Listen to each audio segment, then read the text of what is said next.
ከዚህ በኋላ ልጅቷ ምን አይነት ህይወት እንዳላት መገመት ቀላል ነገር። እዚች አለሌ ማለት ነው። እቺ ማለት አለሌ ሴት የሆነች ናት። ዓለምን ስታወራ ነው የምትውለው።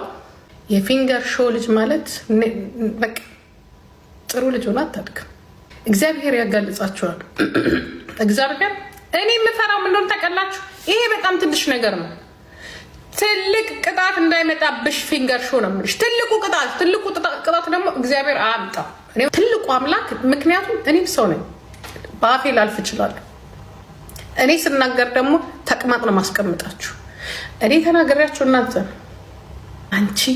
የአንቺ ግን ኃጢአትሽ በቃ ሞልቶ ፈሰሰ። መድኃኒዓለም ሞልቶ ሲፈስ እግዚአብሔር እንደዚህ በህዝብ ፊት ያዋርድሻል።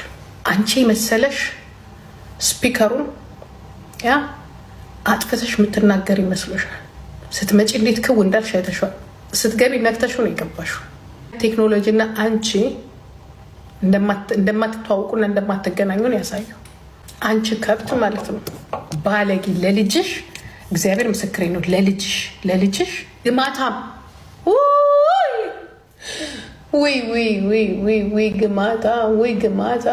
ግማታም ወይ ይሄኔ አውሮፓ ቢሆን ኖሮ ይቺ ያልሻት ነገር ሰከንድ አልኩሽ ነው ተነጥቀሽ ለዘላለም። በዚህ አይነት እኮ በቃ የአመቱ ምርጥ ተብሎ ሊያደርግባችሁ እኮ ነው። ከዚህ በኋላ አፍ የለንም። ልጁን የምንናገርበት የምንወቅስበት ማንም አፍ የለው።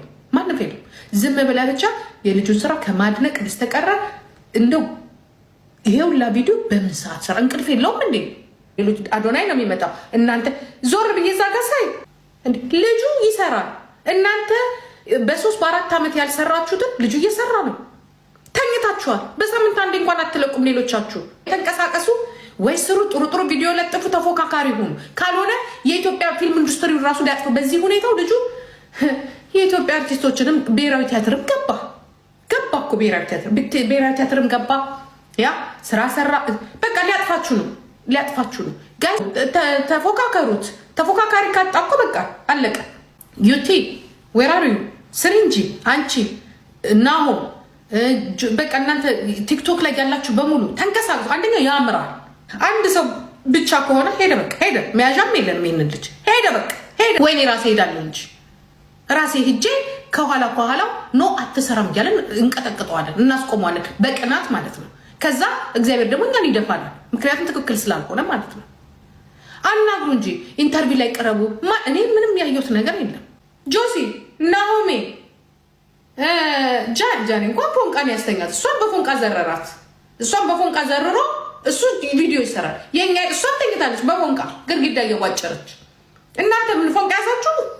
ሌሎቻችሁስ እሱን እያያችሁ ነው። እጅ ሰጣችሁ። ጋዴሚት ይሄ ጥሩ አይደለም። ታኩር ሌሎቻችሁ አሁን ታኩር በጣም ጎበዝ ልጅ ነው። ወይራ ነው አፈቀረ ደም እንዴት ተሰብስበ ይድልች ወይ መድኃኒዓለም። አንዳንድ እኮ ግን እግዚአብሔርም እኮ ግን ልጁ ምስኪን ይመስላል። አሩን ነው ምን ከኔ ጋር ምንም ግንኙነት የለንም። ምስኪን ይመስላል። ሰዎች ግን ሆይ ብለው ሊያስበሉት ነው። ይሄን ልጅ ያሳዝነኛል። ያ ኮከብ የሌለው ኢትዮጵያ ላይ ፋኖ ስለሚይዘው እንደ ወንጀል ነው የሚታየው። በግልጽ ነው የምነግርህ። ብልጡን ያራዳ ልጅ አትበላ በባዶ ሜዳ። እዚህ ጋር አረንጓዴ ቢጫ ቀይ አድርጎ እዚህ ጋር ኮከብ ቢያደርግ ኖሮ እርግጠኛ ነኝ ማንም አይነካው። ስለዚህ ጥሩ ነው ብዬ አስባለሁ። ስለዚህ ያንን እላለሁ። ሌላው በደንብ ነው የሚያዩ። ምክንያቱም ሁሉ ኢንተርቪው አለ፣ የምትሰራቸው ነገሮች አሉ። አሁን ወደ ጥሩ ነገር እየመጣ ነው ልጁ። የድሮ ሀቢቱን የድሮ ኢንተርቪው ላይ የሚያደርጋቸው ነገርና አሁን የሚያደርገው ኢንተርቪው የሰማይ እና የምድር ልዩነት አለው።